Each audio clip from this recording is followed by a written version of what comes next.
Oke, ini tema yang universal, di banyak filosof ada.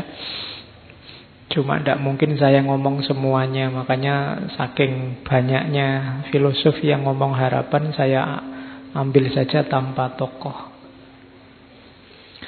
Oke, langsung saja. Itu hasil rangkuman yang saya buat dari banyak sekali definisi tentang harapan. Ya intinya harapan itu, selama kalian masih mau hidup, sebenarnya masih punya harapan.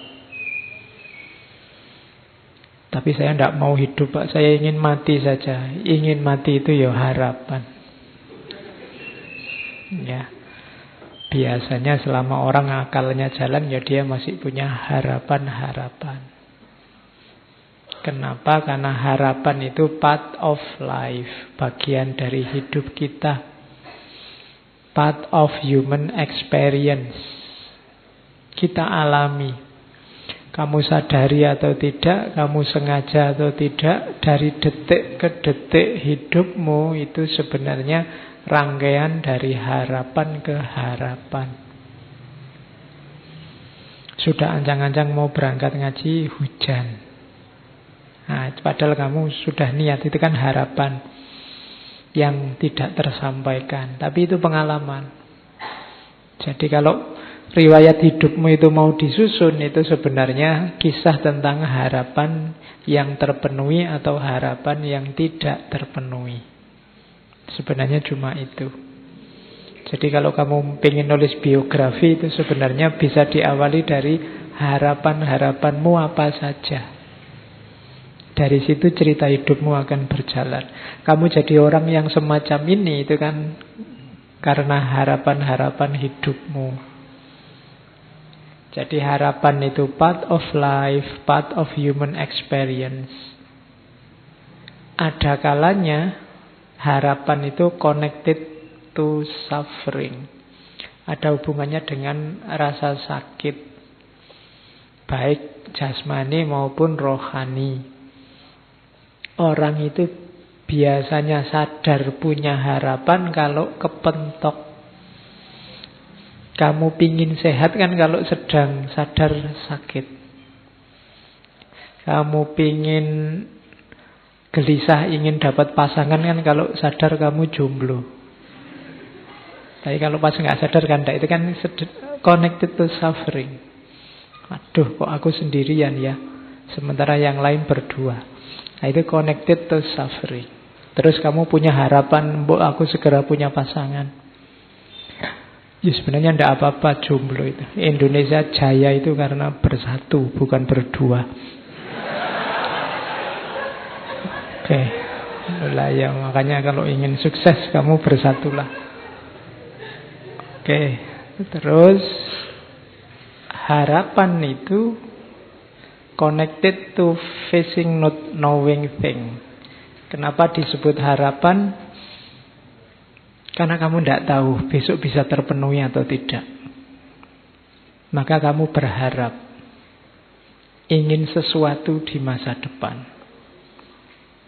Makanya ada filosof-filosof tertentu, misalnya Nietzsche dan kawan-kawan, yang tidak terlalu suka dengan harapan.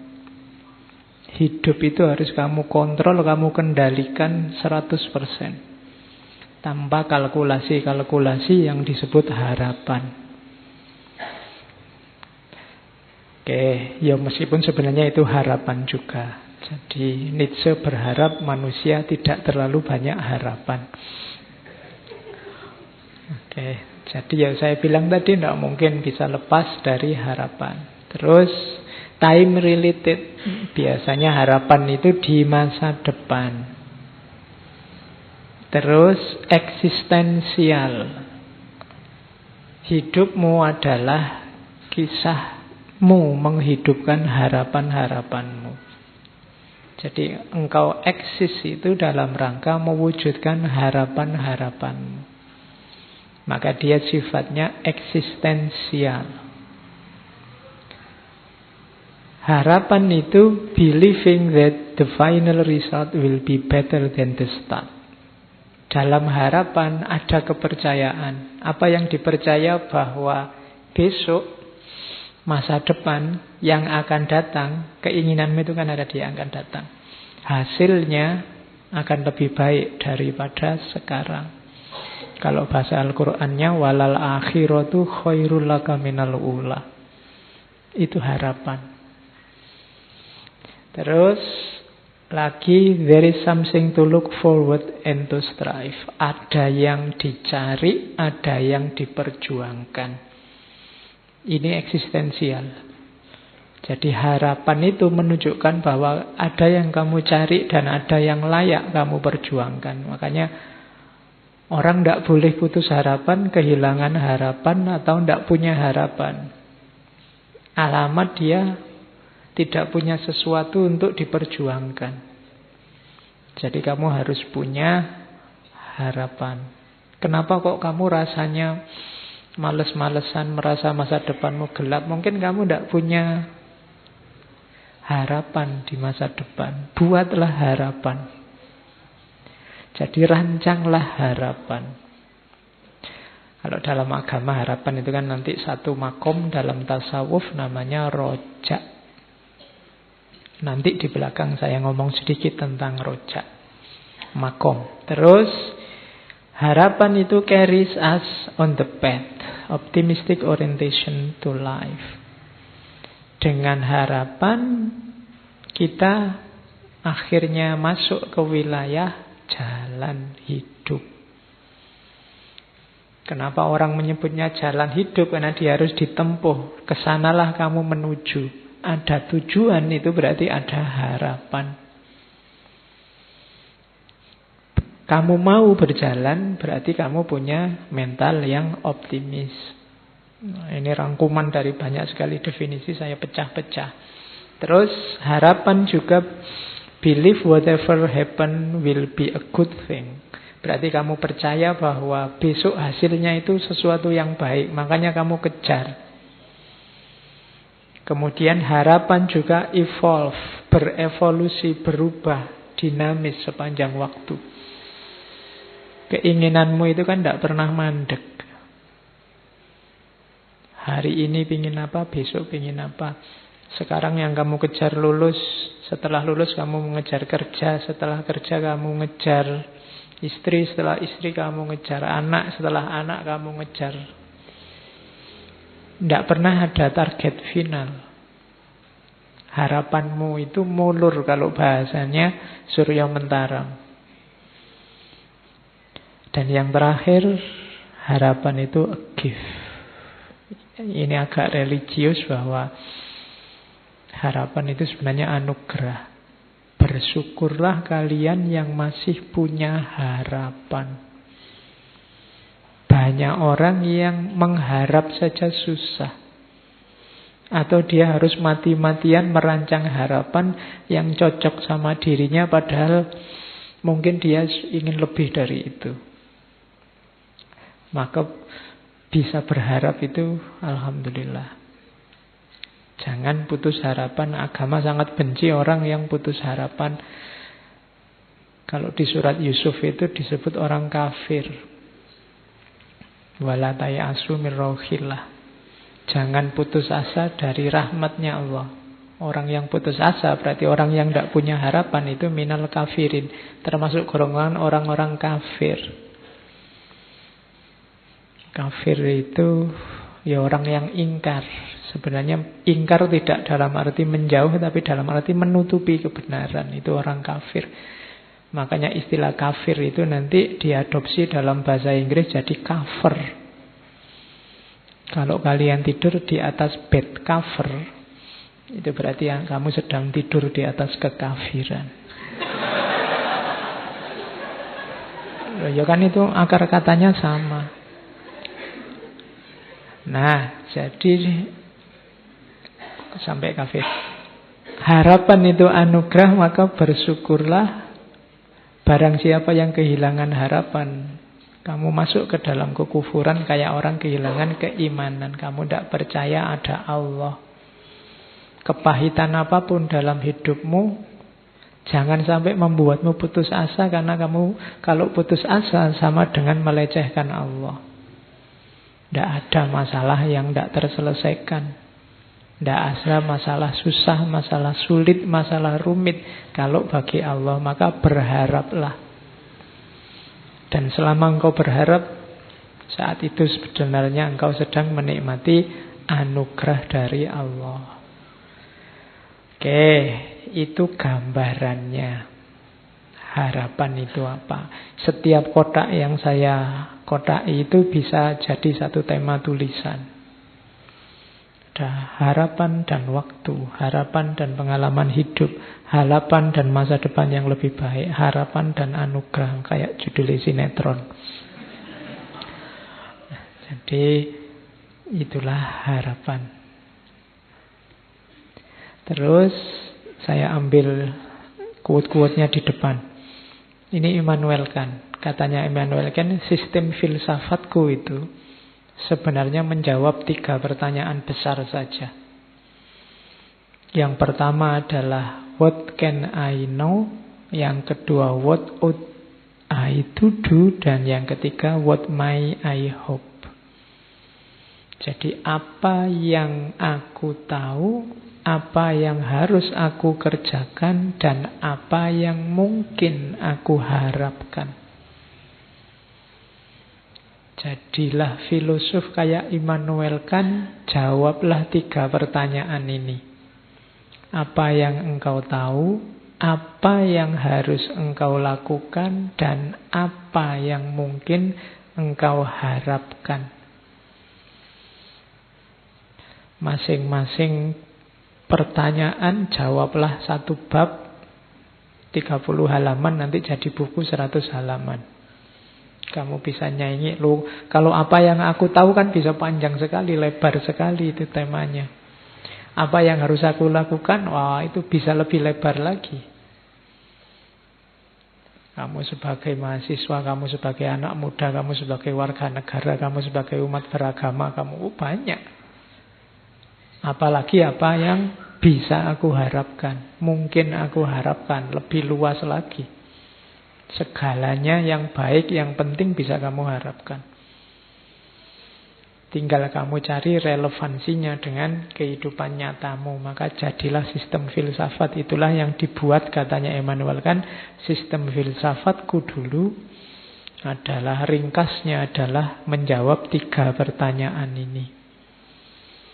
Makanya kalau kalian nulis skripsi, nulis tesis, itu kan bagian-bagian pendahuluan, itu kan selalu ada rumusan masalah. Nah ini rumusan masalah gagasannya Immanuel Kant itu 3 ini. Cuma jawabannya luar biasa luas dan dalam. Oke, ada quotes lagi. Saya ambil bagus, ada hubungannya dengan kita. Maria Popova. Maria Popova ini budayawan, sastrawan, tinggalnya di New York, kelahiran Bulgaria. Dia bilang, critical thinking without hope is cynicism. Hope without critical thinking is naive. Berfilsafat, berpikir kritis, mengkritisi orang lain, gagasan orang lain atau gagasannya sendiri, tapi membuang harapan, itu dapatnya cuma sinis. Ngeritik tok isine, ndak ngasih solusi. Enaknya bagaimana? Kalau yang kamu lihat itu salah, enaknya bagaimana? Jalan keluarnya apa? Dari situ kan nanti muncul harapan. Tapi kalau kamu ngeritik aja, ndak ngasih solusi, ndak ngasih harapan, itu namanya hanya sinis. Kalau bahasa hari ini hanya nyinyir. Tapi kebalikannya, ngasih harapan saja without critical thinking is naive. Ngomong yang baik-baik, pokoknya ini terjamin, pokoknya ini akan sangat baik, pokoknya ini bagus terus, tidak kritis, ya namanya naif. Ini, hari ini di kita kan pecah 2, itu ada kubu yang sinis, ada yang kubu naif. Yang satu ngeritik terus, nggak ngasih solusi, nggak ngasih harapan. Yang satu positif ngasih harapan terus tapi nggak kritis. Nah, yang enak memang disatukan biar kuat. Ya kritis, ya penuh harapan. Oke, itu Maria Popova. Ada beda kalau dalam bahasa Inggris ya. Ada hope, wish, sama expect sebenarnya. Itu tiga-tiganya artinya harapan kalau dalam bahasa Indonesia. Tapi kalau dalam bahasa Inggris maksudnya beda. Kalian juga hati-hati makainya beda. Di situ tidak saya jelaskan artinya, tapi contohnya. Mumpung sekarang hujan. Kalau hope itu kamu berharap. Memang indikasinya bisa muncul, tapi kamu tidak pasti nanti muncul benar apa tidak. Ya, saya ingin besok pagi waktunya ke kampus hujan deres. Nah, ini berharap. Cuma kamu tidak yakin.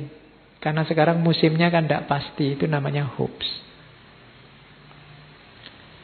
Kalau wish itu kamu ingin kebalikannya. Wish itu kayak orang, enaknya kalau kayak gini nih, ada yang tiba-tiba bawa gorengan banyak terus dibagi misalnya. Tapi kan itu wish. Wong kita sudah ngumpul tidak ada gorengan. Berarti apa? Ingin kebalikannya. Itu namanya wish. Seandainya ya semester ini EP ku bisa 4 itu. Padahal ya kamu tahu, kamu sudah nggak ikut ujian semua mata kuliah. Ini namanya wish, menginginkan yang kebalikannya. Seandainya ya orang Indonesia itu kompak, semua bersatu, semua. Itu namanya wish. Nggak mungkin. Wong ya urusan cilik-cilik wae gegeran. Terus expect. Kalau expect ini lebih kuat sebenarnya dari hopes. Kalau expect ini kemungkinan besar. Kamu sudah misalnya menginginkan hujan, kamu yakin hujan karena ini sekarang musimnya hujan. Kemudian kamu lihat mendungnya tebal dan wilayah ini curah hujannya tinggi, indikasinya banyak. Nah, itu expect. Expect itu kamu punya pacar cakep dan ingin menikah dengan yang cakep. Itu expect. Kalau hope itu kamu belum punya pacar tapi bercita-cita ingin punya pacar. Itu bisa ya, bisa tidak. Kalau wish itu kamu ditolak bolak-balik. Terus kamu enak ya kalau punya pacar hujan-hujan gini. Nah, itu wish. Jadi sesuatu yang hasilnya adalah kebalikannya. Jadi ekspektasi itu berarti yang indikasinya kuat. Saya Pak semester 1 sampai semester 6 itu IP saya 4 terus. Insya Allah saya nanti kumlot. Itu ekspektasi. Tapi sampai semester 6 IP-mu agak ketar-ketir. Masih 3,5 misalnya. Padahal kan harusnya 3,51. Nah, ini saya ingin besok lulus kumlot Pak. Itu hope. Jadi kalau expect itu jauh lebih kuat. Kalau wish itu kamu semester 6 IP-mu 2, sekian. Tapi seandainya saya bisa lulus kumlot ya. Nah itu biasanya wish. Jadi harapan yang kebalikannya. Yang bahasa Inggris hati-hati pakai istilah. Saya bawa juga mitos. Ini temanya agak loncat-loncat. Ada mitos sangat terkenal tentang harapan. Namanya kotak Pandora. Mitos ini sebenarnya mau mengingatkan kita bahwa obatnya segala penyakit di dunia ini, apakah penyakit jasmani, rohani, penyakit individual, sosial, itu hanya satu, harapan. Selama masih ada harapan, sejauh itu pula segala kesulitan, segala kerumitan, segala kesusahan akan bisa teratasi. Tapi kalau tidak ada harapan, tidak. Itu kan diawali, kalau di mitosnya Yunani itu diawali dari mitos kotak Pandora. Jadi kotak Pandora itu nama seorang dewi. Jadi Zeus itu musuhan sama Prometheus. Karena Prometheus yang membawa api ke dunia manusia. Nanti Prometheus ini dihukum, jadi diikat di gunung, terus dikasih burung elang-elang Kaukasus itu kan. Jadi jantungnya dimakan elang, terus tumbuh lagi, dimakan lagi, tumbuh lagi. Sampai kiamat hukumannya gitu. Karena dia yang membawa api ke dunia manusia. Tapi katanya orang Yunani, kalau tidak atas jasanya Prometheus, kita tidak akan kenal api. Nah, manusia yang dikasih Prometheus api juga dihukum oleh Zeus. Cuma hukumannya adalah kotak yang diberikan pada dewi namanya Pandora. Pandora ini nanti menikah dengan saudaranya Prometheus. Waktu mereka nikah, oleh Zeus dikasih hadiah kotak, nanti dikenal sebagai kotak Pandora. Katanya Prometheus, hati-hati, Zeus ini sedang mangkel, jadi sedang marah dia. Jangan dibuka kotak itu, nanti bahaya. Tapi karena penasaran, manusia itu kan gitu. Kalau dilarang-larang malah penasaran. Situs itu kan kalau diblokir-blokir kan kamu malah penasaran gimana caranya bukanya. Ya, nah, itu cirinya manusia. Pandora juga gitu, dia dikasih kotak penasaran, akhirnya dibuka. Begitu dibuka, keluarlah segala macam hal yang buruk, kejahatan, penyakit, bencana, penderitaan. Oh, itu membuat sedih kok yang keluar ini semua. Akhirnya dunia manusia kan jadi rusak. Tapi terakhir Pandora melihat, masih ada satu sisa di dalamnya, yaitu harapan. Nah, itu indahnya gaya bercerita mitos untuk menunjukkan bahwa apapun kesulitanmu, apapun kerumitan hidupmu, jangan khawatir asal kamu masih punya harapan. Kuncinya ada dalam harapan. Oke, kita mulai berteori sedikit-sedikit. Harapan adalah dorongan fitrah. Saya bilang tadi dia anugerah Allah yang hanya dimiliki oleh manusia. Binatang tidak punya harapan, tumbuhan tidak punya harapan. Bebek itu tidak punya cita-cita, besok aku kalau besar pengen jadi bebek yang berguna bagi nusa bangsa, tidak ada. Yang punya harapan manusia, fitrahnya, kodratnya manusia bercita-cita, berharap. Yang kedua, harapan lahir karena kebutuhan. Ini boleh kembali ke Abraham Maslow, saya ambil contohnya itu. Karena kita ingin survive, karena kita ingin aman, karena kita ingin mencintai atau dicintai, kebutuhan untuk status, kebutuhan aktualisasi diri. Dari sini kan muncul harapan-harapan. Jadi harusnya secara fitrah manusia itu berharap. Jadi manusia itu kalau bahasanya komputer itu program yang kompatibel untuk hidupnya manusia itu adalah program harapan. Bukan program keputusasaan. Kalau kamu menginstal keputusasaan harusnya crash dengan hidupmu. Jadi orang-orang yang pesimis, putus asa itu sebenarnya menyalahi fitrahnya. Makanya Allah benci. Disebutnya kafir atau kufur. Terus Selain itu, harapan juga di teori yang lain disebutkan lahir oleh situasi hidupmu, termasuk dari masyarakat. Jangan dikira harapan-harapanmu itu hasil pikiran dan pilihanmu sendiri. Secara tidak sadar sebenarnya masyarakat sekelilingmu, mulai orang tua, guru, teman, tetangga, ikut menentukan harapan-harapan hidupmu. Jadi ada programming dari masyarakat sekitarmu.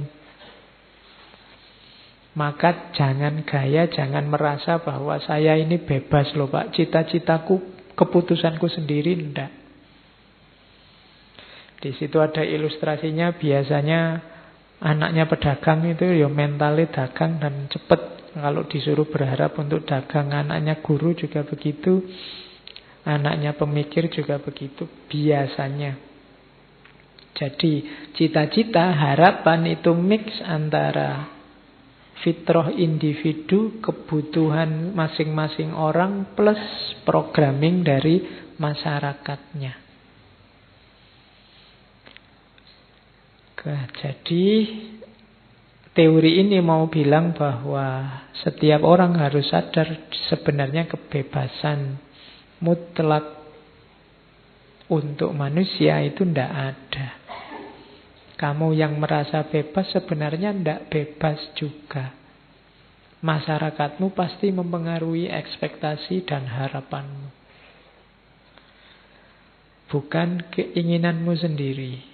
Ketidaksadaran ini nanti sering membuat orang jadi patah hati, stres, depresi, konflik. Jadi harapan itu darimu dipengaruhi oleh masyarakat, didorong oleh kebutuhan. Terus, apa mainnya harapan, pentingnya harapan dalam hidup kita? Ya, kalau ini sebenarnya tidak perlu dijelaskan, kalian sudah tahu. Ini menegaskan arah dan orientasi hidup, meningkatkan kemampuan menghadapi kesulitan.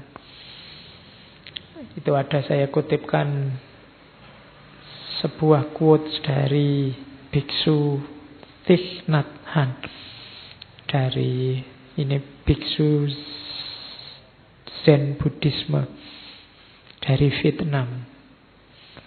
Dia punya torekot, kalau bahasa Islamnya ya, dia punya order of interbeing. Jadi kita kan selama ini interreligius, interrelasi, dia punya order of interbeing. Jadi tidak cuma sesama manusia, sesama makhluk, tapi saling berhubungan dengan segala yang ada. Katanya Thich Nhat Hanh, hope is important. Harapan itu penting sebab dia akan membuat momen saat ini tidak terlalu sulit untuk ditanggung. Kalau kita percaya bahwa besok lebih baik, kita akan bisa menanggung beratnya hidup hari ini. Itu enaknya punya harapan. Jangan putus harapan dengan situasimu, dengan kondisimu, kondisi negaramu, kondisi agamamu.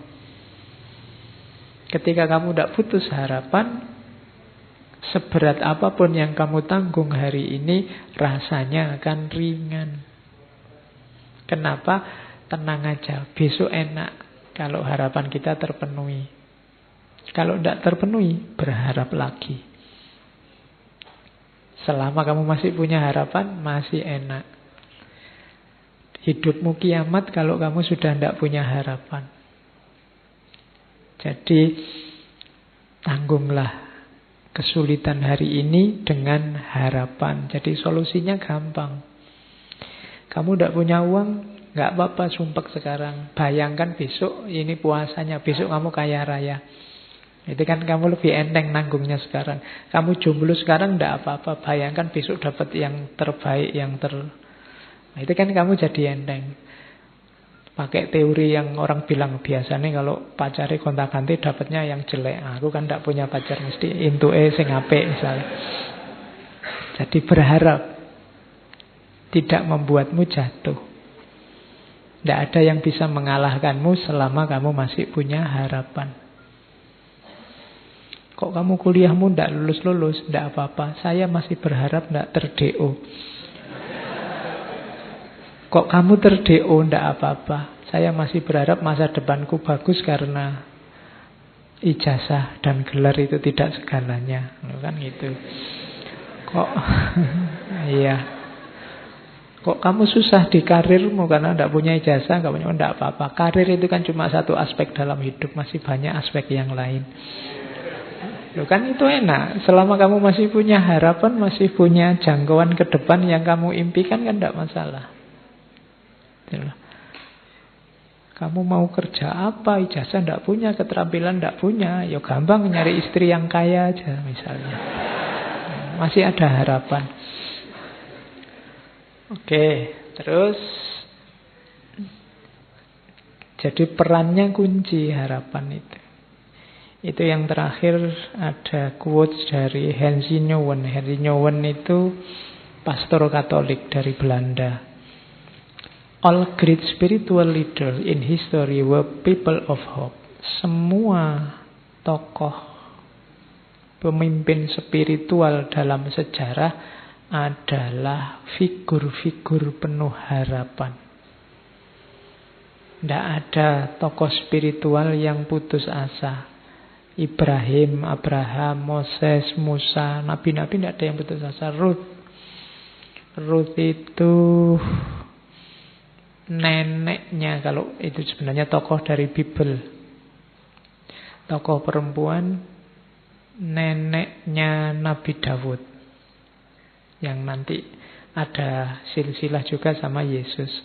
Maria, Yesus, Rumi, Gandhi, Dorothy Day, semuanya menjanjikan. Orang-orang yang penuh harapan. Live with a promise in their heart. Mereka meyakini suksesnya di masa depan, janji-janji di masa depan. Itulah yang membimbing mereka menuju masa depan. Jadi masa depan itu penting, maka hidupkanlah dengan harapan. Terus, nah, cuma ini tadi kan yang positif-positif. Ada teori lagi, sebenarnya harapan itu sifatnya paradok. Harapan itu sumber kehidupan, cuma hati-hati. Kadang-kadang dia juga sumber kehancuran. Kenapa? Mungkin di sesi ngaji apa saya pernah bilang, hanya orang yang berharap yang bisa kecewa. Ya kan? Hanya orang-orang yang berkeinginan yang bisa gagal. Jadi itu paradoksnya harapan. Jadi paradok itu sifat yang bertentangan. Makanya kamu mengelolanya harus hati-hati. Harapan bisa membawamu pada kebahagiaan, tapi bisa juga sebaliknya menghancurkanmu. Kalau kamu tidak hati-hati merancang harapan. Jadi jangan sampai senjata yang sakti yang namanya harapan itu berbalik membunuh dirimu sendiri karena kamu tidak pintar mengelolanya. Itulah sifat paradoksnya harapan. Kalau kamu tadi tidak bercita-cita kumlot, tidak kumlot itu kan tidak masalah. Tapi ketika kamu bercita-cita kumlot, tidak kumlot jadi sumber kekecewaanmu. Kalau cita-citamu, harapanmu hanya lulus saja, kumlot tidak penting. IP berapapun tidak masalah, yang penting lulus. Kenapa? Cita-citamu hanya lulus saja. Tapi kalau cita-citamu IP, cita-citamu kumlot, lulus saja itu menghancurkanmu. Kalau kamu tidak bercita-cita punya pasangan, mbok jomblo sampai umur 40 tidak masalah. Tapi kalau orientasi hidupmu pasangan, pacar, dan yang sejenis itu, mbok sekarang kamu jomblo juga gelisah, susah, sumpek. Kenapa? Karena kamu target di situ. Kamu berharap di situ. Itu paradok harapan namanya. Dia bisa menghidupkanmu, tapi dia juga bisa membunuhmu kalau kamu tidak hati-hati. Maka aturlah harapan-harapan hidupmu secara masuk akal, secara cerdas. Rancang harapanmu paling tidak di 4 ciri. Yang pertama, berharaplah sesuatu yang dapat kamu capai secara rasional. Jadi secara rasional itu berharap yang masuk akal saja. Kalau kamu sudah semester 14, targetnya sudah nggak usah mikir kumulat-kumulot, yang penting lulus. Itu yang rasional. Ya. Kalau enggak, nanti hancur hidupmu. Gitu loh. Jadi berharaplah yang rasional-rasional saja, yang terjangkau. Yang kedua, yang dapat kamu kontrol. Pancanglah harapan-harapan yang bisa kamu kendalikan, kamu tempuh. Misalnya kamu sadar bahwa suaraku itu jelek kok Pak, tapi saya cita-citanya penyanyi. Itu kan agak berat perjuanganmu kalau sampai ke sana. Jadi salah kamu mungkin milih harapannya. Kalau pencipta lagu tidak apa-apa, kalau penyanyi susah karena hubungannya sama suara. Itu harapan yang tidak bisa kamu kontrol, itu agak susah.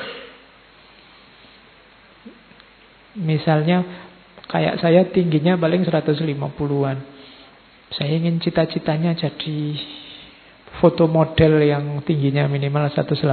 Itu kan nggak masuk. Jadi yang bisa kamu kontrol. Jangan berharap yang tidak bisa kamu kontrol, karena kalau tidak, harapan akan membunuhmu. Terus berharaplah yang menurutmu penting. Kalau ini benar bunuh diri. Kalau kamu tidak penting kok kamu harapkan. Ya, wong kamu tidak minat kok kamu masuk ke situ. Itu agak bunuh diri. Jadi berharaplah hal-hal yang penting-penting saja, yang cocok sama passionmu. Jangan berharap yang bukan dirimu, karena kamu akan kesulitan mewujudkannya dan akibatnya kamu kecewa. Yang penting menurutmu apa? Bukan yang penting menurut orang lain. Karena kalau tidak nanti kamu kesulitan mewujudkannya. Setiap orang punya gaya dan model sendiri-sendiri. Yang keempat, ini juga penting. Kalau tadi kan penting menurutmu. Berharaplah sesuatu yang bisa diterima oleh masyarakatmu dan cocok dengan nilai-nilai yang ada di tengah masyarakat, nilai-nilai moralnya. Ini menentukan juga, karena kalau targetmu ternyata tidak cocok dengan masyarakatmu, kamu bisa kesulitan juga. Nanti harapanmu bisa membunuhmu. Ya macam-macam tidak cocok itu. Mungkin tidak cocok sama kultur sana, mungkin tidak cocok sama nilai-nilai yang ada di sana. Ya contohnya gampang lah, misalnya yang cocok sama masyarakat di kos-kosanmu, misalnya masyarakat sana menghendaki kamu kalau apel paling malam sampai jam 10 misalnya. Itu ya kamu jangan berharap lebih.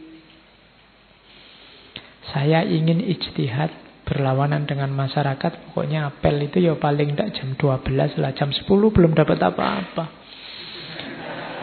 Misalnya, itu kamu akan kesulitan benar. Mungkin kamu punya argumen. punya dasar, punya dalil. Lu gimana Pak, saya sholat isaknya sekarang selesainya paling jam 8. Nanti kos saya sama tempat apelnya jauh, bisa sampai jam 9. Kalau jam 10 harus pulang, ya belum ngapa-ngapain kita, baru say hello misalnya. Nah, itu kan argumenmu. Tapi masyarakatmu tidak bisa. Kamu kasih argumen itu, mereka punya tata nilai sendiri. Nah, harapanmu kalau tabrakan dengan maunya masyarakat, kamu akan susah juga. Hasilnya kesengsaraan juga. Maka rancanglah harapanmu di 4 ciri ini. Rasional, bisa kamu kontrol. Yang penting-penting ini juga menurut saya harus digarisbawahi. Tidak harus segala hal kamu patok harapan. Yang tidak penting-penting tidak masalah. Ada kan hal-hal kecil yang tidak tercapai juga tidak masalah, tidak apa-apa. Wong itu tidak penting meskipun kamu berharap. Kayak kamu kayak kamu main game HP itu kan asik. Kamu berharap menang, tapi kok ya kalah terus, ya ndak apa-apa. Wong cuma game aja loh.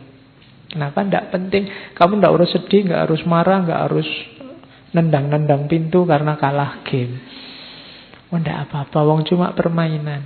Itu namanya kamu ngerti prioritas. Mana yang penting, mana tidak penting. Ya semuanya kamu harapkan. Misalnya teh ini kan kamu berharap teh ini segarnya luar biasa. Begitu diminum misalnya,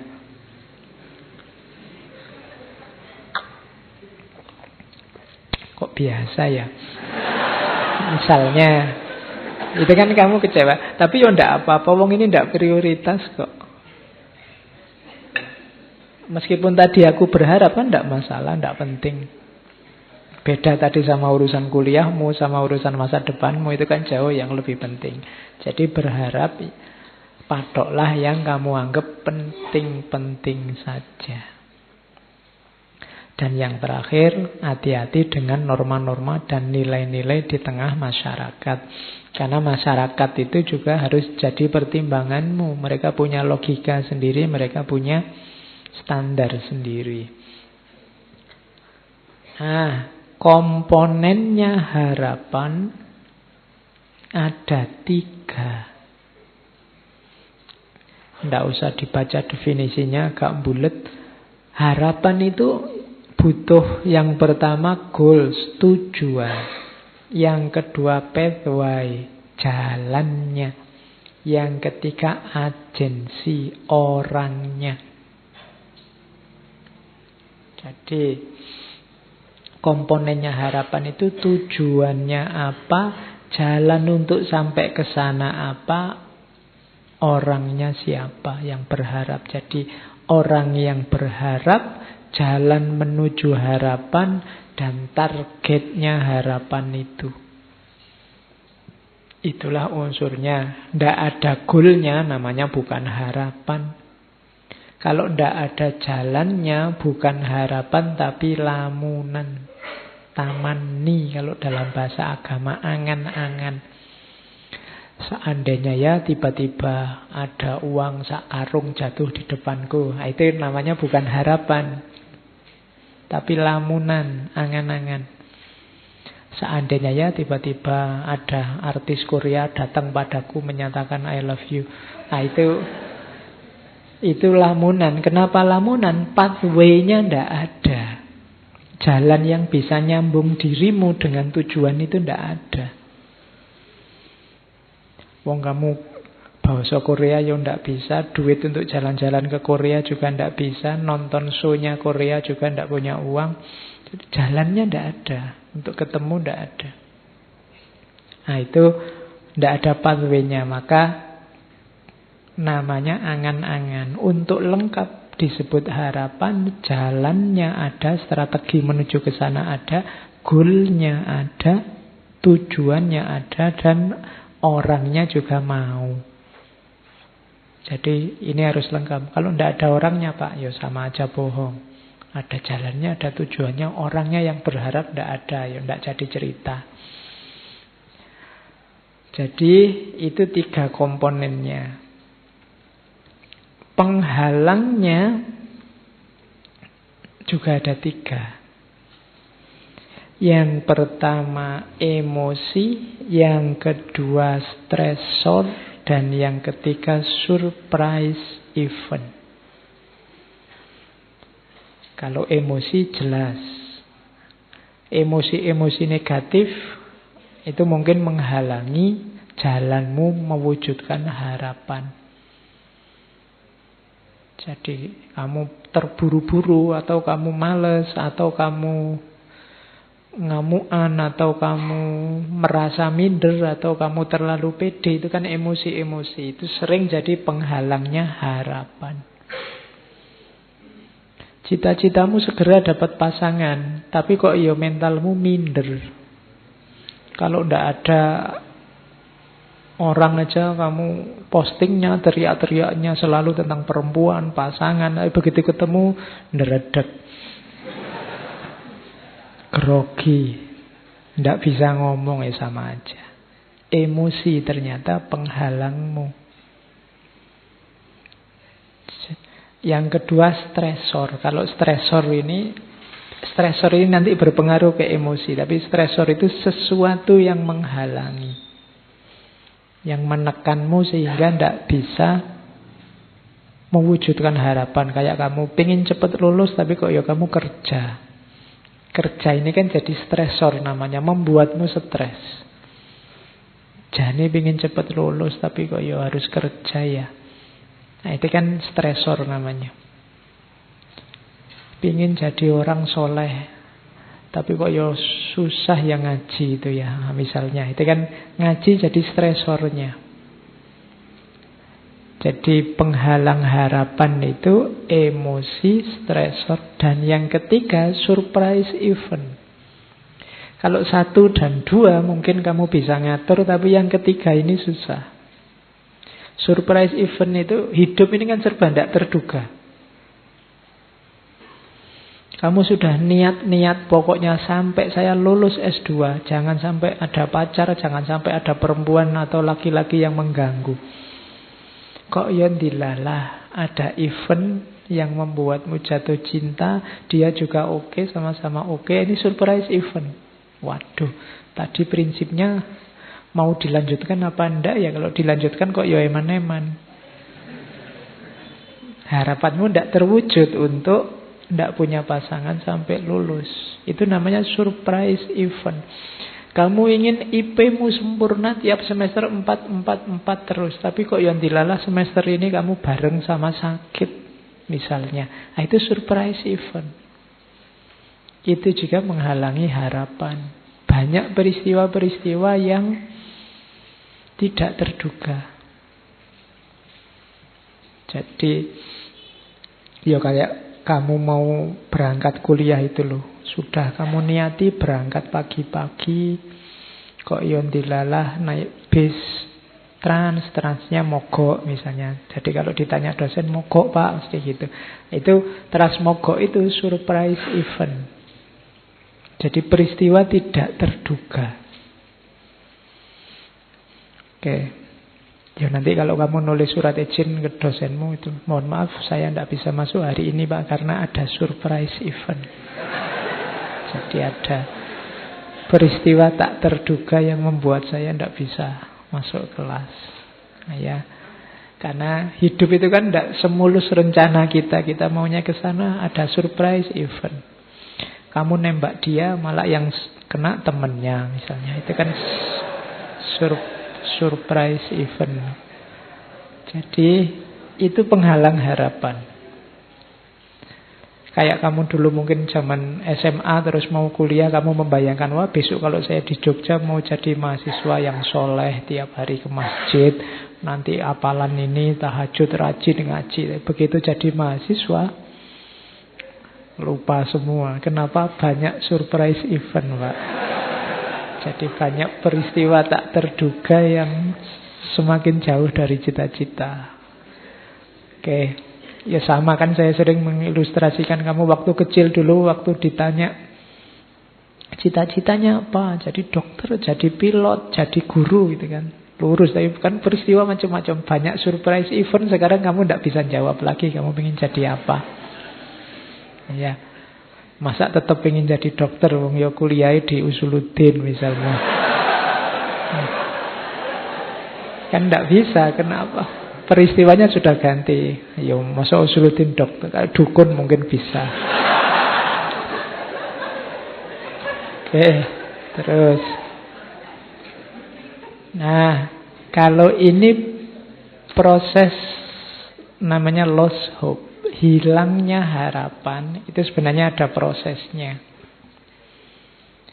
Ketika harapanmu masih penuh, itu masih motivated, masih full. Terus muncul halangan, muncul hambatan-hambatan dari emosimu, dari stresor, dari surprise event, sampai kamu sadar, wah susah aku mewujudkan harapan ini. Lahir fase kedua namanya rage. Rage itu kemarahan. Aku kok tidak lulus ya semester ini, aku kok jomblo terus ya, kemarahan. Marah ini kalau terus-terusan nanti lahir despair. Despair ini semacam hilang, kadang-kadang diterjemahkan putus asa. Jadi ini sebenarnya bukan kok tujuannya tidak tercapai, tapi agennya sudah menyerah.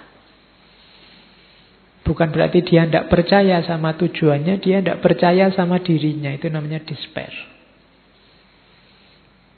Jadi yang pertama hope, turun sedikit jadi rage, turun lagi jadi despair. Orang biasanya frustasi itu despair. Kok tidak kena-kena ya tujuannya, lama-lama dia tidak yakin kalau dia bisa. Sudahlah, tidak mungkin aku lulus misalnya, itu despair.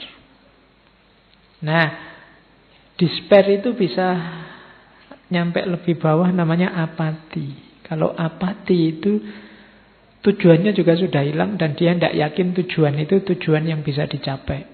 Itu namanya apati. Tidak mungkin ada orang yang bisa lulus. Nah, itu namanya apati.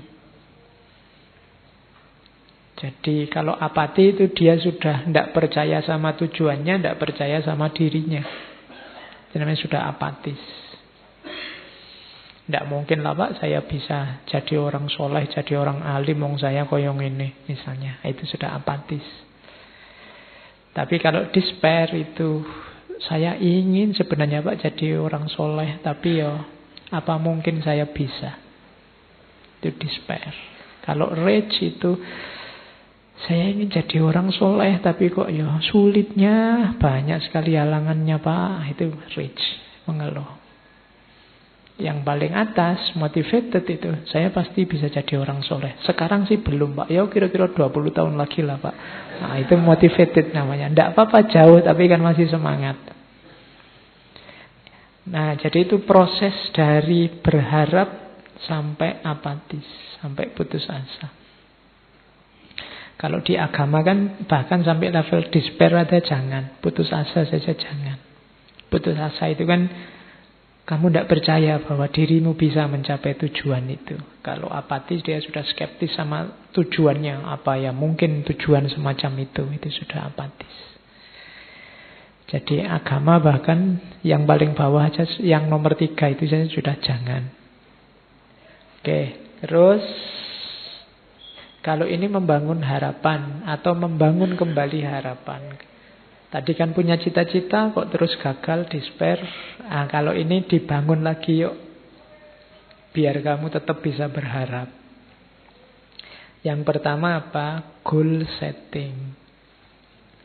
Ayo ditegaskan lagi, kamu ingin apa sih? Itu namanya goal setting. Kamu ingin mengharapkan apa?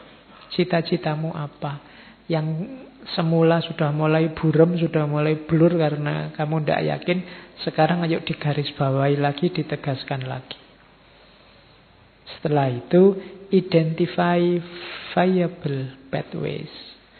Kira-kira, ayo diidentifikasi, kamu bisa nyampe tujuan itu lewat jalan apa? Diidentifikasi dulu jalannya. Terus biar semangat, creating future memories of success. Bayangkan kalau nanti kamu sukses, kebahagiaan apa, kenikmatan apa yang akan kamu alami. Jadi creating future memories of success. Bayangkan, bikin gambaran-gambaran. Enaknya kalau kamu lulus cepat, itu segera kamu bisa kuliah lebih tinggi, segera kamu bisa macam-macam nyari kerjaan, segera kamu bisa. Nah itu bayangan tentang kesuksesan hidupkan.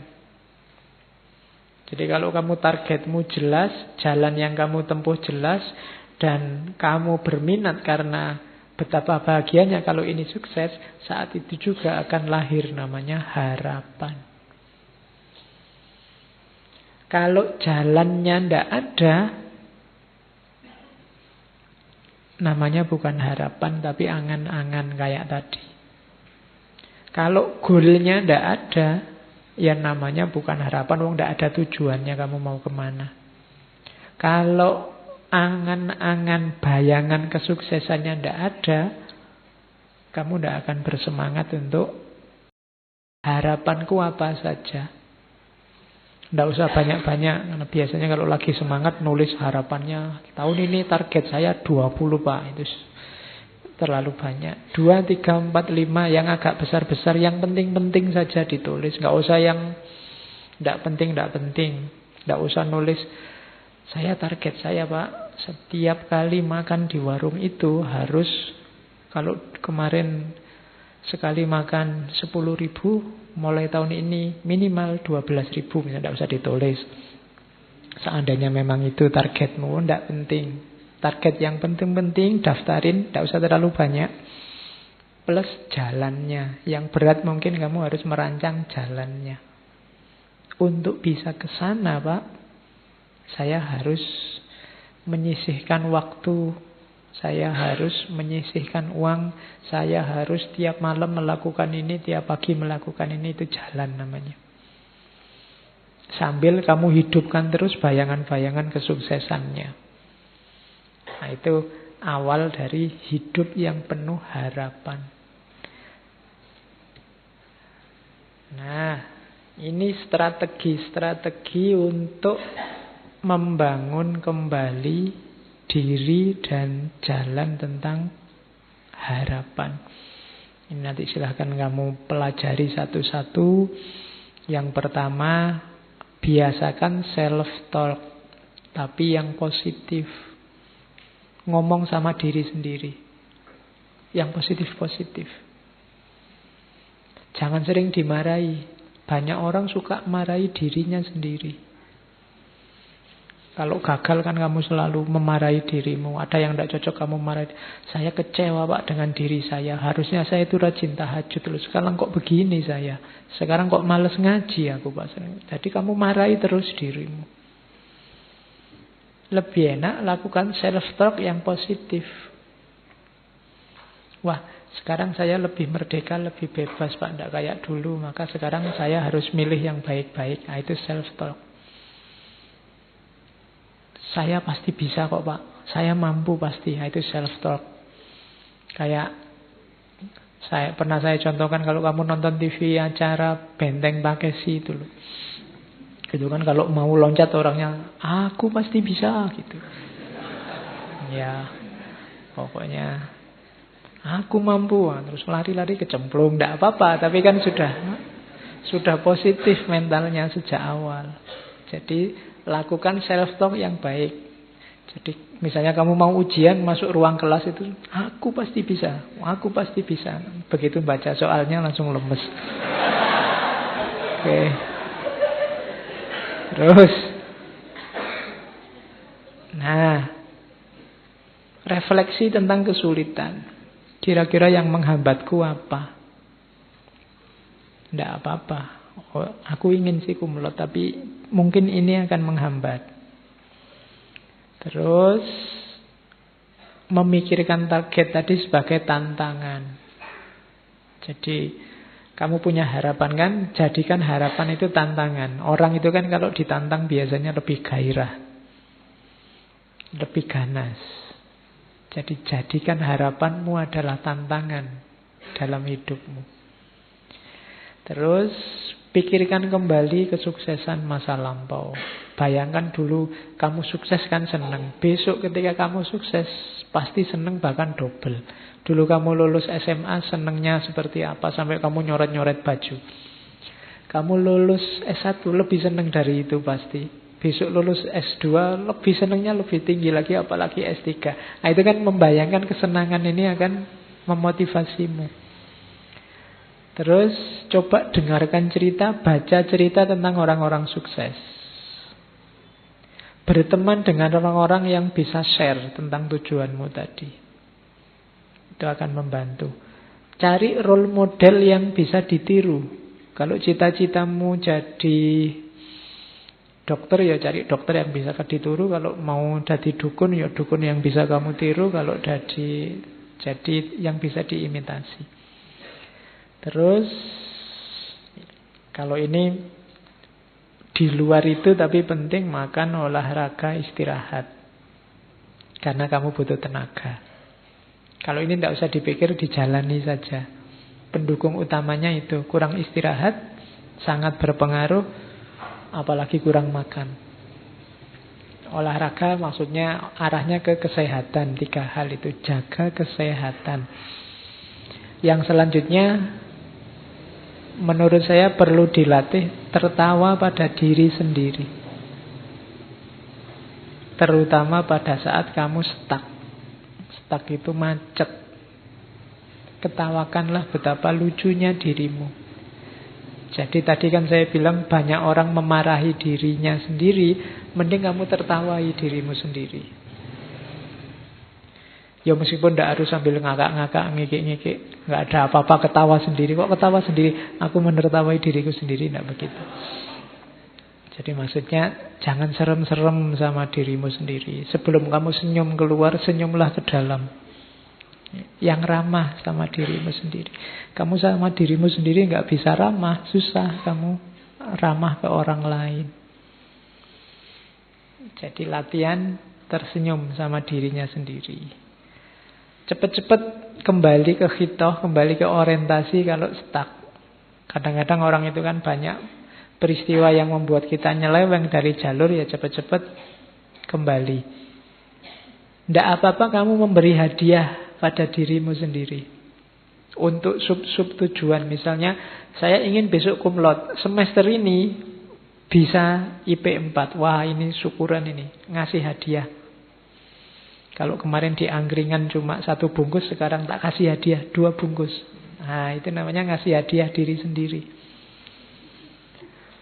Oke, tidak apa-apa, sering-sering main gitu. Ngasih reward and punishment dirinya sendiri.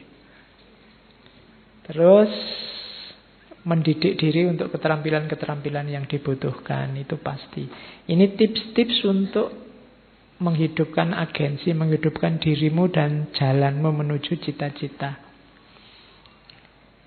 Terus yang mempengaruhi harapan itu jelas dukungan sosial, religiositas, kontrol. Kalau masyarakat sekeliling mendukung harapanmu, cita-citamu lebih mudah. Orang tua, saudara, guru, dosen itu bisa mendukung, bisa kamu manfaatkan untuk mewujudkan harapan. Yang kedua, religiositas. Ini juga bisa mempengaruhi, bisa mendukung. Kepercayaanmu pada Tuhan itu kan mendukung kamu. Mungkin kamu agak merasa kurang mampu, tapi dengan Allah bisa menolong. Ada Tuhan yang bisa membantu. Itu kan bisa mempengaruhi harapan. Kalau orang yang tidak kenal Tuhan atau tidak percaya Tuhan, apa-apa kan disandarkan dirinya. Sementara manusianya terbatas, banyak kekurangan. Nah, itu lebih susah. Tapi karena kita punya Tuhan, lebih mudah. Kemudian kontrol, kemampuan kita mengontrol harapan. Itu juga mempengaruhi harapan kita. Ada batasnya harapan itu ya. Kamu sadari apa tidak? Harapanmu dibatasi oleh pengetahuanmu, pengalamanmu, lingkungan hidupmu, dan kemampuanmu. Itu pasti. Kenapa kamu mengharapkan itu? Ya karena itu yang kamu tahu, itu yang kamu bisa, itu yang pernah kamu alami. Kamu sadari atau tidak? Itulah batasnya harapan sebenarnya. Yang kedua, batasnya harapan itu usahamu. Maksudnya usaha itu apa? Setinggi apapun harapanmu, sejauh apapun harapanmu, kuncinya tidak pada yang tinggi atau yang jauh itu, tapi pada usahamu. Jadi harapan itu penting, baik, tapi kuncinya ada di usahanya. Yang ketiga, kepercayaanmu pada dirimu sendiri, pada masyarakatmu, pada Tuhan. Itulah batas harapanmu.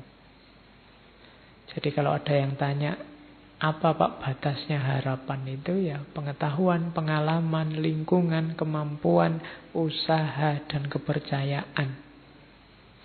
Inilah yang membatasi, yang jadi pagernya harapan kita.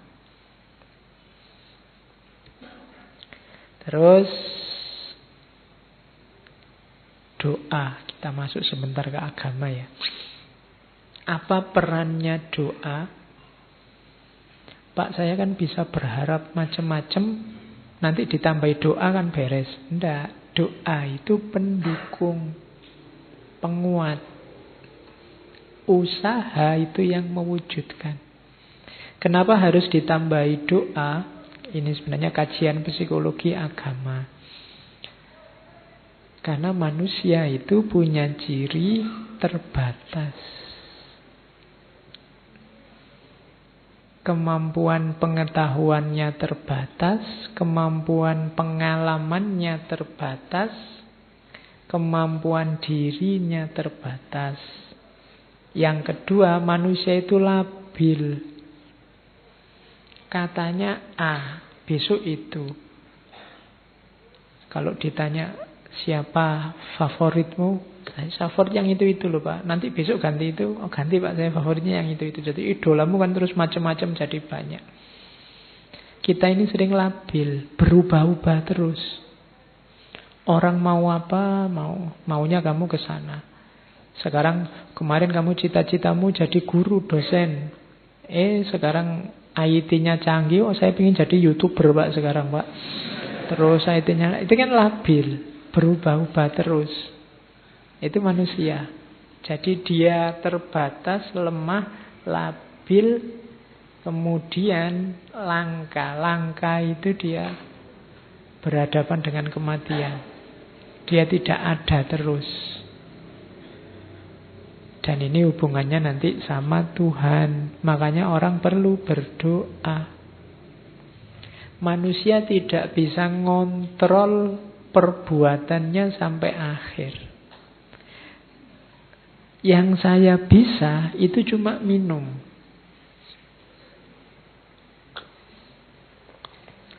Tapi hilang atau tidak rasa haus itu aku tidak kuasa. Aku hanya pasrah pada mekanisme tubuhku yang itu ya kontrolnya langsung sama Allah. Kalau Allah ngasih rasa puas, legalah aku dan tidak ingin minum lagi. Makanya ada orang sudah minum banyak masih haus. Karena itu yang nanti oleh Ghazali diadopsi jadi konsep teologinya bahwa sebab akibat itu tidak ada. Yang ada sekuen-sekuen peristiwa yang penentunya Allah. Jadi doa itu adanya di situ. Ternyata kita tidak kuasa 100% atas usaha kita. Maka kita perlu berdoa, minta pada yang maha kuasa. Gunanya dua, selain minta mengabulkan keinginan kita, juga sebagai sandaran atas kelemahan kita.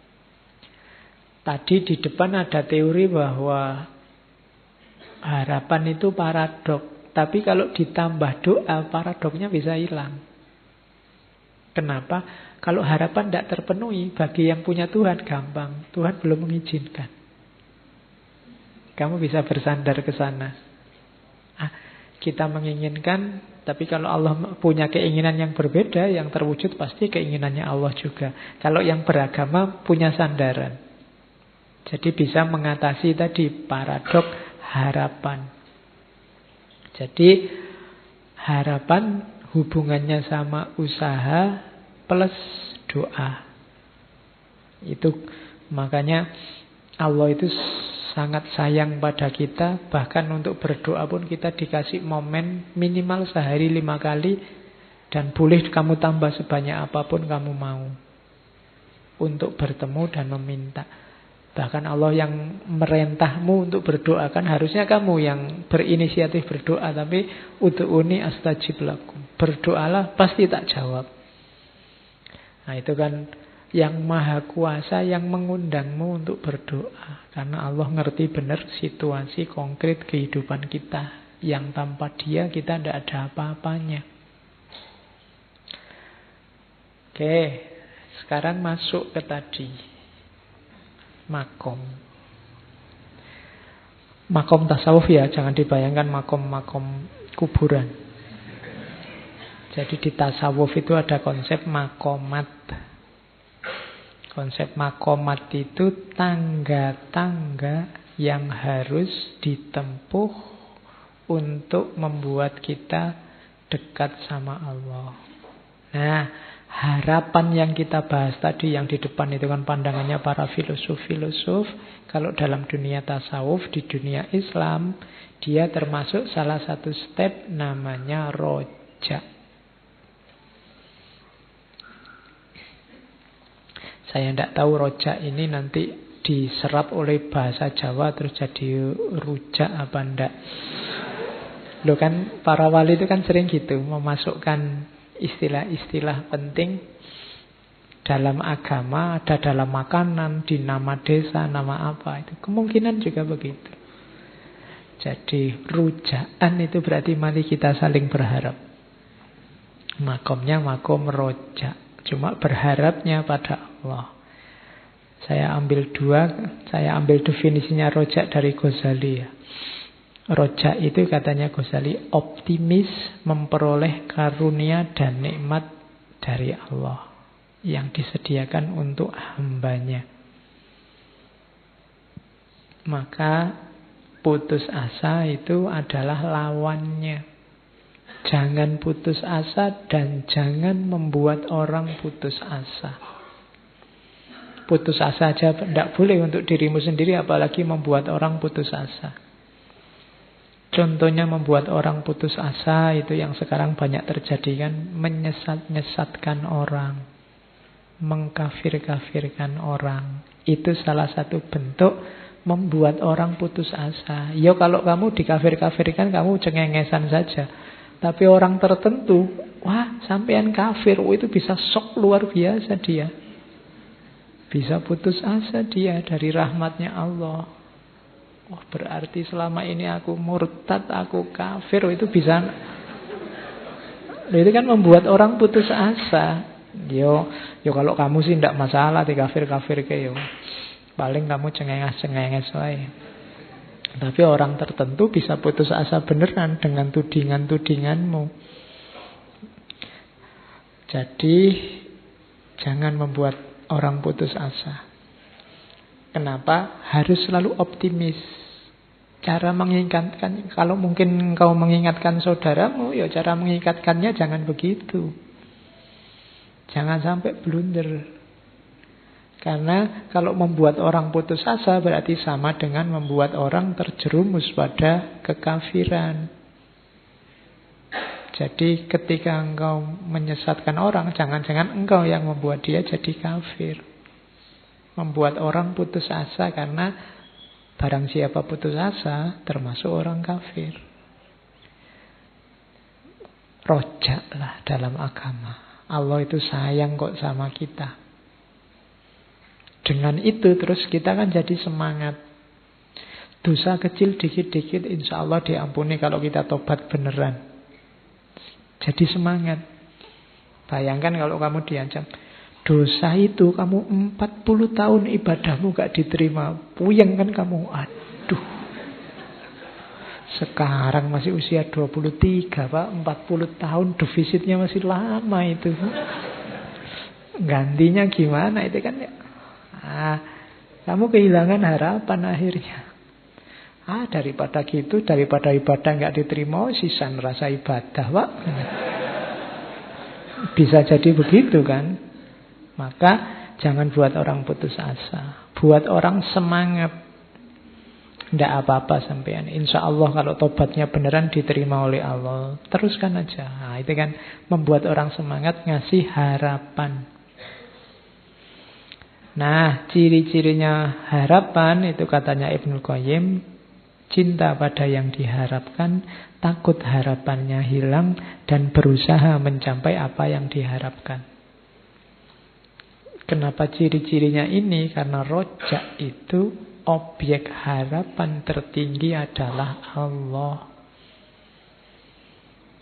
Jadi makanya dia makom. Untuk mendekat ke Allah, salah satu makomnya rojak.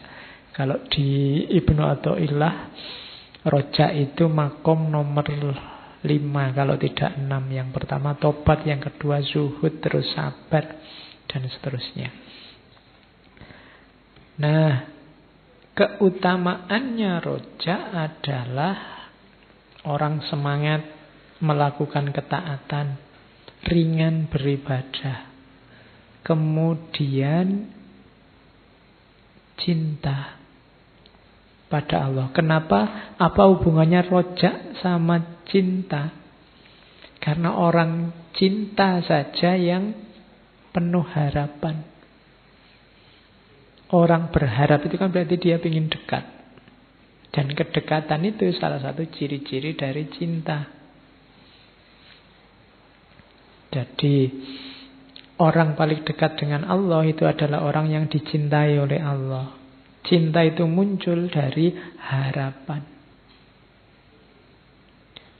Orang yang mencintai atau orang yang dicintai, di situ pasti ada harapan-harapan. Kemudian rojak membuat prasangka baik. Dengan berharap pada Allah berarti kita punya pikiran positif tentang Allah yang maha penyayang, maha pengasih, maha bijaksana. Jadi orang yang mental beragamanya penuh harapan, penuh rojak pada Allah, itu selalu prasangkanya prasangka baik. Kalau ada ujian, ada musibah, ada bencana, prasangkanya tetap baik. Wah, Allah ini mengingatkan kita. Allah ini masih sayang loh sama kita. Sekali-sekali kita diingatkan biar itu. Bukan prasangka buruk. Prasangka buruk itu, wah ini Allah tersinggung sama kita. Marah nih sama kita. Kita diazab terus nih sekarang. Itu prasangka buruk namanya sama Allah. Kita harus berprasangka baik sama Allah. Oke. Jenisnya rojak ada 3. Ada rojaknya orang awam, rojaknya orang khawas, rojaknya orang khawasul khawas. Orang awam mudah bisa ditebak, nyari pahala. Nanti kita dapat surga, dapat bidadari. Di sana ada ribuan bidadari yang bisa dipakai anytime. Kemudian mau makan apa saja boleh, mau habis pahala. Tidak apa-apa, sah. Saya sering menganalogikan pahala itu kan kayak anak kecil sama orang tuanya. Barang siapa belajar malam ini, besok pagi tak beliin KFC ya. Nah, itu kan anaknya semangat belajar, bayangannya dapat KFC-nya. Tapi tidak masalah.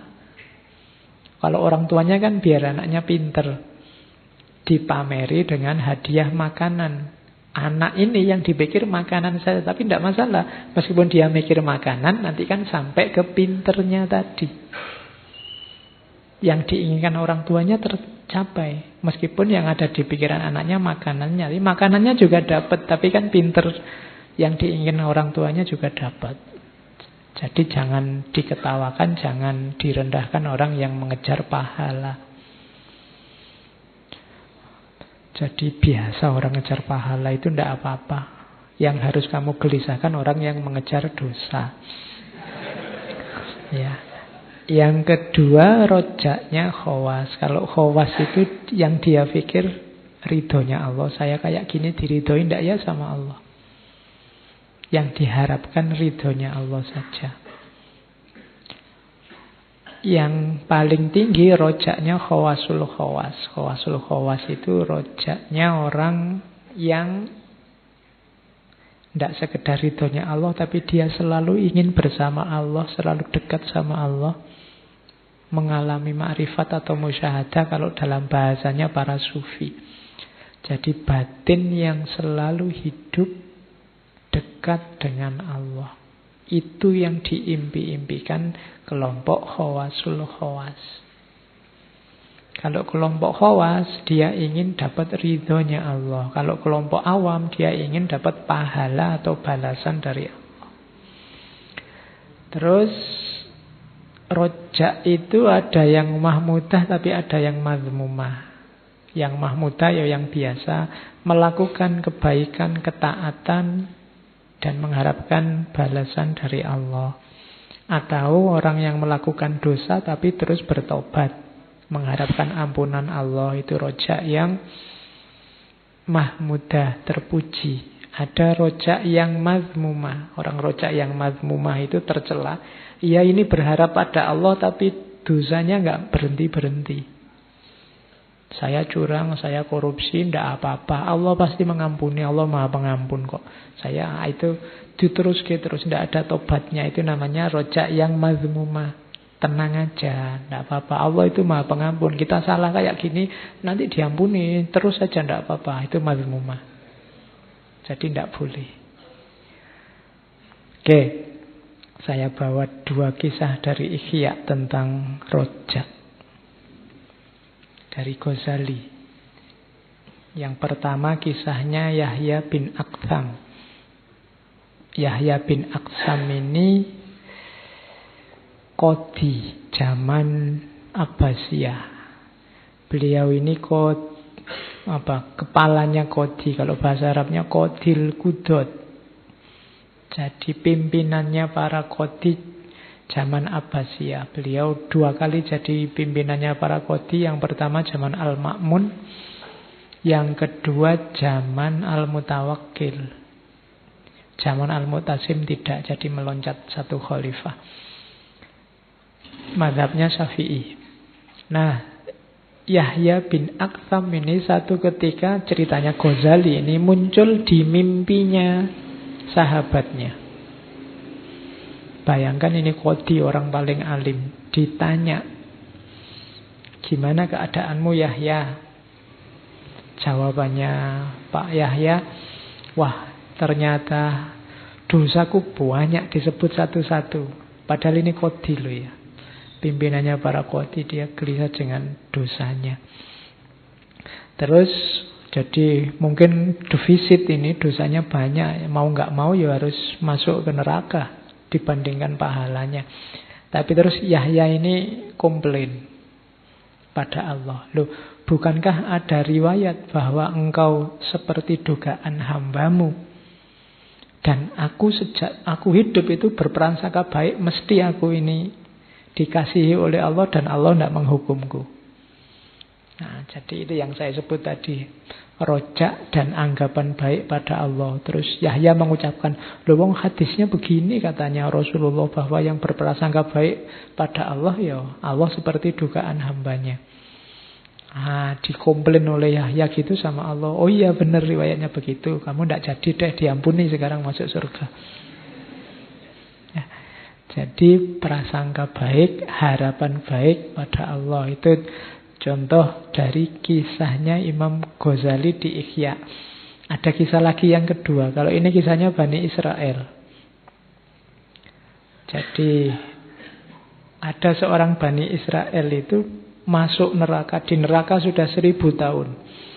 Di sana dia menjerit-jerit. Menjeritnya ya karena dia sudah masuk neraka, mungkin bayangannya masih bisa tobat. Dia menjeritnya pakai nama Allah. Mungkin waktu disiksa, Allahu Akbar, mungkin gitu. Nah, ini Allah, ini kok orang disiksa kok teriak-teriak namaku. Terus Jibril panggil dia. Nah, begitu datang, ditanya Allah, gimana tempatmu, gimana kondisimu? Ya pasti aja jawabannya ya jelek, wong di neraka. Tempatku jelek. Ya sudah, itu konsekuensi perbuatanmu, disuruh kembali lagi. Kamu harus balik ke sana. Kamu di dunia dulu memang kufur. Tapi begitu dia mau balik ke neraka, dia berhenti sebentar, terus balik badan. Oleh Allah ditanya, lah kok kamu balik lagi mau apa? Dia jawab, saya benar-benar berharap engkau tidak memasukkan aku lagi ke neraka setelah sejenak aku dikeluarkan. Jadi tadi waktu dipanggil oleh Jibril, ayo kamu dipanggil menghadap itu, wah seneng ini aku keluar dari neraka. Jadi berharap bahwa Allah mengampuninya. Nah, karena dia punya harapan baik dan prasangka baik pada Allah, akhirnya ya sudah kalau gitu, benar kamu mengharapkan begitu. Iya, oh ya sudah kalau gitu masuk surga. Nah, ya besok kalau kamu di neraka pakai trik ini. Ya. Jadi, wah saya berprasangka baik loh dulu ya Allah, saya itu masuk surga, Engkau Maha Pengasih Penyayang. Apalin hadisnya besok nanti kamu kasih tahu. Ada riwayatnya, iya, oh berarti masuk surga. Oke, saya bawa satu cerita lagi. Kalau ini Imam Syafi'i tentang rojak juga. Jadi Imam Syafi'i itu waktu beliau sakit menjelang ajalnya, ada seorang murid beliau datang, namanya Imam Muzani, Abu Ibrahim Ismail bin Yahya al-Muzani. Ini sahabat dekatnya Imam Syafi'i. Nanti yang menulis ringkasannya Al-Um. Makamnya Imam Muzani ini dekat dengan makamnya Imam Syafi'i nantinya. Nah ini waktu Imam Syafi'i sakit menjelang ajal, Al-Muzani yang muridnya ini tanya, wahai Abu Abdillah, bagaimana kondisimu? Imam Syafi'i menjawab, aku akan pergi meninggalkan dunia, akan meninggalkan saudara-saudaraku, akan bertemu dengan amal burukku, akan kembali kepada Robku. Aku tidak tahu apakah ruhku akan ke surga hingga mengucapkan selamat padanya, atau ke neraka hingga aku mengucapkan duka cita padanya. Jadi orang selevel Imam Syafi'i yang sebegitu alimnya juga masih takut membayangkan nasibnya. Harusnya kita lebih takut lagi. Cuma kita punya daya tahan yang lebih dahsyat. Nah, setelah itu lahir puisi yang sangat terkenal dari Imam Syafi'i yang beliau ucapkan menjelang beliau meninggal sambil menangis. Ketika mengeras hatiku dan menyempit jalanku, ku jadikan rojak sebagai titian menuju ampunanmu. Terasa begitu besar dosaku, namun saat ku timbang ia dengan ampunanmu, wahai Tuhanku, ternyata jauh lebih luas ampunanmu. Engkau yang selalu melimpahkan ampunan atas segala kesalahan. Engkau yang maha baik dan senantiasa memberikan ampunan. Jadi ini syair ini isinya sangat berharap dan prasangka yang baik pada Allah. Itu bekal kita. Karena yang bisa menyelamatkan kita besok adalah rahmat dan sayangnya Allah. Maka berprasangka baiklah. Baik untuk dirimu sendiri maupun untuk saudara-saudaramu. Jangan membuat saudara-saudaramu putus asa, sumpek, sedih. Beri harapan pada mereka.